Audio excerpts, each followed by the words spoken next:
Allah t'appelle, mais tu ne lui réponds pas?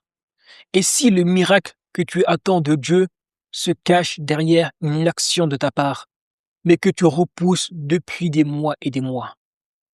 Il se peut que tu aies demandé quelque chose à Dieu et que Dieu t'ait insufflé une inspiration pour passer à l'action. Donc toi, intérieurement, tu sais que tu as des choses à faire. Tu sais qu'il faut que tu le fasses. Mais par peur ou par crainte de quelque chose, tu n'oses pas passer à l'action. Alors, tu restes dans une attente éternelle. T'attends qu'Allah vienne te secourir. T'attends qu'Allah exauce ta doua. Or, il l'a fait depuis longtemps, en t'insufflant une inspiration pour te montrer l'action que tu dois poser. Mais tu as peur. Donc le miracle que tu attends commence peut-être par une simple action que tu repousses depuis des mois.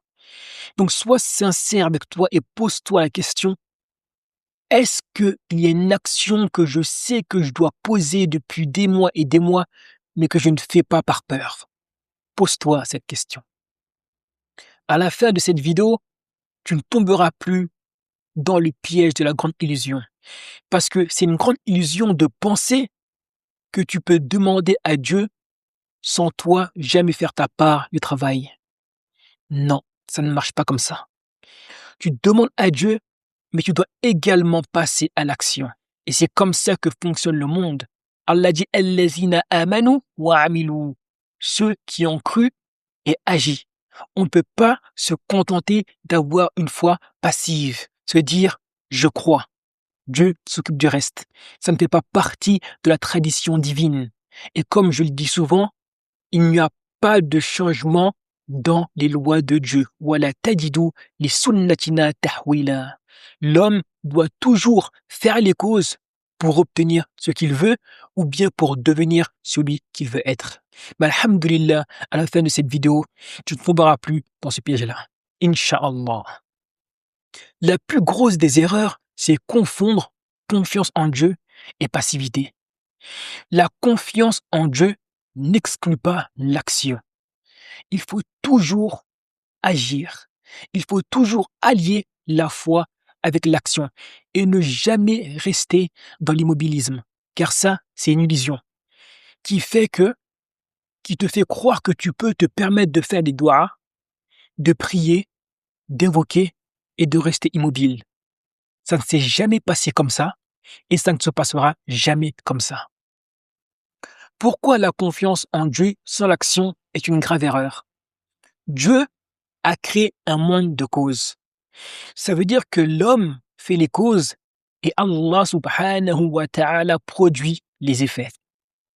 Si on regarde dans l'histoire, on voit que ça s'est toujours passé comme ça, même avec les plus grands personnages qui ont marqué l'histoire. Parlons d'abord de Mariam.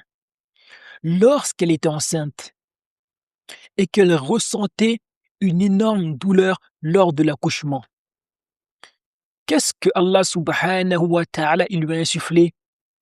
Il lui a dit secoue le palmier afin de faire tomber les dattes.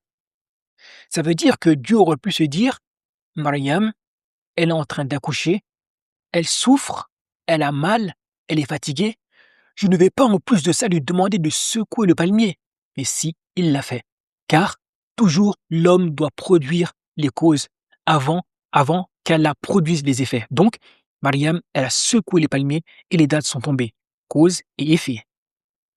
Si on parle maintenant de Moussa, lorsque Moussa était suivi par l'armée de Pharaon et qu'il est arrivé devant la mer, Allah subhanahu wa ta'ala a dit à Moïse, frappe la mer avec ton bâton.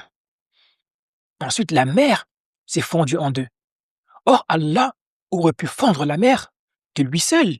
Il n'a pas besoin du Moïse à Moussa. Il n'a pas besoin du bâton à Moussa. D'ailleurs, le bâton à Moussa n'a aucune capacité pour fendre la mer en deux. C'est Allah qui l'a fendu. Et pourtant, il a respecté sa tradition. L'homme doit faire les causes. Donc, Moïse frappe la mer de ton bâton et ensuite, moi, je fends la mer en deux. Encore une fois, cause et effet. Et ça a toujours fonctionné comme ça. Et c'est pour ça que il faut toujours se mettre en tête que, malgré ma foi, j'aurai toujours une action à poser. Maintenant, si on parle du prophète Mohammed sallallahu alayhi wa sallam, lors d'une bataille, qu'est-ce qu'Allah subhanahu wa ta'ala il a demandé au prophète Mohammed sallallahu alayhi wa sallam? Il a dit, ramasse une poignée de sable et jette-le en direction de l'ennemi. Et lorsque le prophète a fait cela, que la paix soit sur lui, l'armée adverse s'est retrouvée en déroute. Mais ce n'est pas la poignée de sable qui a mis l'armée en déroute. C'était juste l'action que le prophète devait poser pour que Allah s'occupe du reste. Encore une fois, cause et effet. Et ça, c'est quelque chose qu'il faut bien comprendre. Ça fait partie de la tradition divine. L'homme doit toujours faire les causes. Wala tajidu li sunnatina tahwila. Et tu ne trouveras pas de changement dans nos lois. Donc, peu importe ce que tu demandes à Dieu, pose-toi toujours la question, quelle est la part que moi je peux faire? Car tu auras toujours une action à poser. La foi d'un côté et l'action de l'autre. Ça, c'est une foi complète. Donc, le premier point, c'est que Dieu a créé un monde de causes. L'homme doit faire les causes pour que Dieu produise les effets. La deuxième des choses, c'est que l'action attire l'aide de Dieu.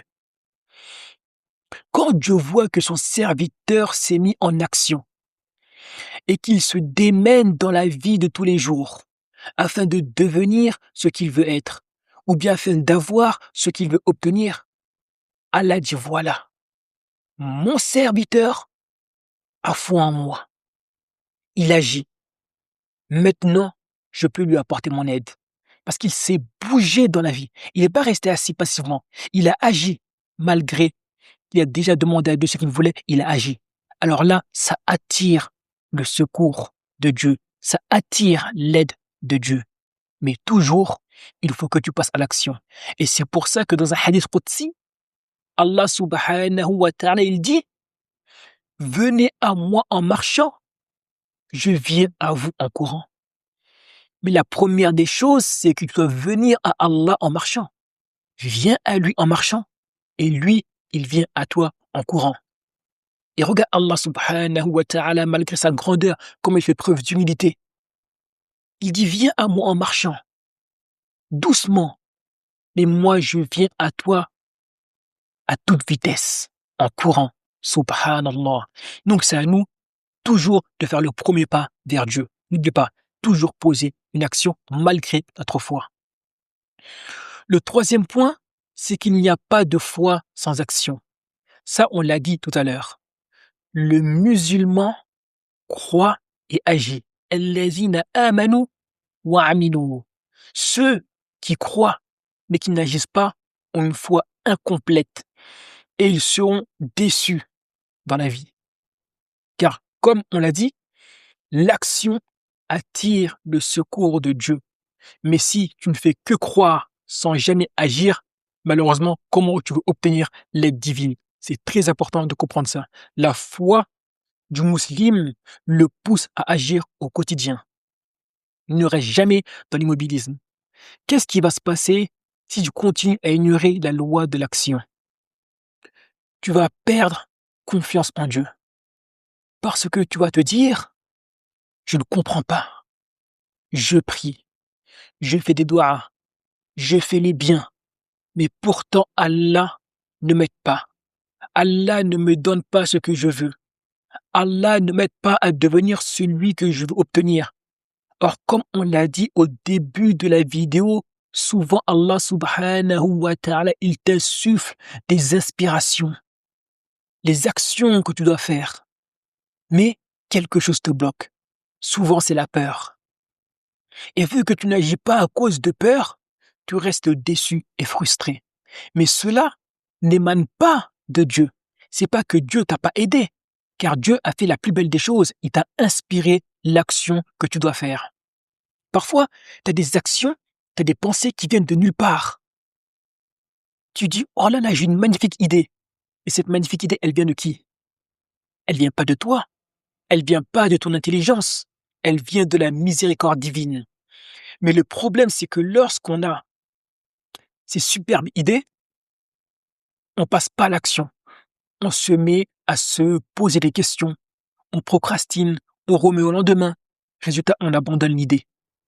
Or, cette idée, elle venait de Dieu. Si on l'avait mise en action, alors on aurait pu voir des résultats dans notre vie. Et c'est pour ça qu'il est très important de ne pas se laisser influencer par la peur de l'échec, la peur du ridicule, la peur des moqueries ou autres. Quand une idée te vient et tu sais qu'elle est dans la direction de l'atteinte de ton objectif, sache que ça vient de Dieu, alors passe à l'action. Sinon, tu vas perdre confiance en Dieu en disant que Dieu ne répond pas à tes doigts, or il répond, mais tu n'as pas écouté. Ça va également causer une perte de confiance en soi. Car lorsque on n'a pas de résultats dans notre vie de tous les jours, tout ce qu'on fait, ça échoue. Quand on veut devenir quelqu'un, on échoue également. Forcément, on perd confiance en soi. De toute façon, quand on perd confiance en Dieu, on va forcément perdre confiance en soi. Donc, la perte de confiance en Dieu, suivie d'une perte de confiance en soi, on n'ose plus se lancer parce qu'on sait que tout ce qu'on fait, ça marche pas. Donc, résultat, on ne fait plus rien. Qu'est-ce que ça produit, ça? Ça produit de la frustration et de la honte. De la honte, pourquoi? Parce qu'on se dit, tout le monde avance, sauf moi. Ou bien j'ai dit à ma famille, à mes amis, que je voulais réaliser ceci et cela, et j'ai rien réalisé. Donc, ils finissent par se dire que celui-là, il fait que parler pour rien dire. À chaque fois, il parle, je veux faire ceci, je veux faire cela, mais il ne fait jamais rien. Donc, tu finis par avoir honte et t'es frustré de la vie. Tu comprends pas pourquoi tout le monde avance, sauf toi. Et ça, qu'est-ce que ça va créer? Du renfermement sur soi-même. Vu que t'as honte, t'es frustré, t'as plus confiance en toi, ni en Dieu, tu t'isoles, tu restes dans ton coin. T'as peur de parler de tes projets, parce que les gens vont te demander, alors tes projets s'avancent? Tu n'auras que la seule réponse. La seule réponse que tu auras sera, non, malheureusement, j'avance pas. Ou bien tu diras, ouais, ça va, ça avance bien, mais au fond de toi, tu sais que ça n'avance pas du tout. Donc tu restes dans ton coin, tu t'isoles. Voilà ce que ça crée. Donc, n'oublie pas, il faut passer à l'action malgré ta foi. Ne crains pas les critiques des gens. Ne crains pas l'échec, car l'échec fait partie du processus. L'échec est un centre de formation pour te former à acquérir les appétences, les aptitudes et les qualités qu'il te faudra à l'avenir lorsque tu vas réussir. J'avais fait une vidéo sur la loi du rythme. Comme quoi la vie, elle est faite de haut, elle est faite de bas. Et lorsque tu es en haut, tu remercies Dieu et tu fais preuve de gratitude. Et lorsque tu es en bas, tu fais preuve de patience et tu te prépares pour la future montée. Car chaque montée est suivie d'une descente et chaque descente est suivie d'une montée. Donc même lorsque tu es en bas, prépare-toi parce qu'un jour tu vas monter. Donc sois prêt à tout exploser quand tu seras au sommet. Donc quand tu es en bas, malgré que ce soit dur, forme-toi, acquiert des compétences, des appétences et des qualités qui vont te servir lorsque Allah subhanahu wa ta'ala, il dira que maintenant c'est ton tour, donc sois prêt. Qu'est-ce qu'il faut que tu fasses? Garde toujours cette chose en tête. La réussite spirituelle et matérielle repose sur 3 piliers. 1. La foi en Allah subhanahu wa ta'ala. Tu crois en Allah. Ça, c'est la première des choses, c'est la base, le fondement. Ensuite, t'agis avec excellence. Wa ahsinu inna Allah yuhibbul muhsinin. Et exceller car Allah aime ceux qui excellent. Mais l'excellence n'est pas la perfection. Donc ne te cache pas derrière la perfection pour ne pas agir en disant oui mais c'est pas encore parfait donc je me lance pas. Exceller, c'est faire du mieux que tu peux selon tes moyens. Donc même si c'est pas parfait, cela ne t'empêche pas d'exceller à ton niveau. Donc tu crois en Dieu et tu agis avec excellence. Et enfin, tu fais preuve de tawakkul. Ça veut dire que tu laisses le résultat à Allah subhanahu wa ta'ala. Donc ça, c'est juste ça qu'il faut retenir. Toi, c'est ton rôle, toi. Croire en Dieu, agir avec excellence et faire preuve de tawakkul, de confiance à Dieu concernant le résultat. Maintenant, ce que je t'invite à faire, c'est que si tu es intéressé par l'étude des lois spirituelles universelles et que tu veux qu'on parle de toi, de tes projets, de tes peurs, de tes doutes, de tes difficultés, de tes blocages, alors réserve un call avec moi. On va échanger durant une petite demi-heure. Et si je vois que ton profil correspond aux gens que j'accompagne, je te ferai une offre et tu pourras intégrer, Inch'Allah, le programme afin d'étudier les lois spirituelles universelles en profondeur, les mettre en relation, en accord avec ta propre vie, afin que tu puisses changer ce que tu dois changer. Donc, tu auras le lien dans la description. Sur ce, je dis assalamu alaikum.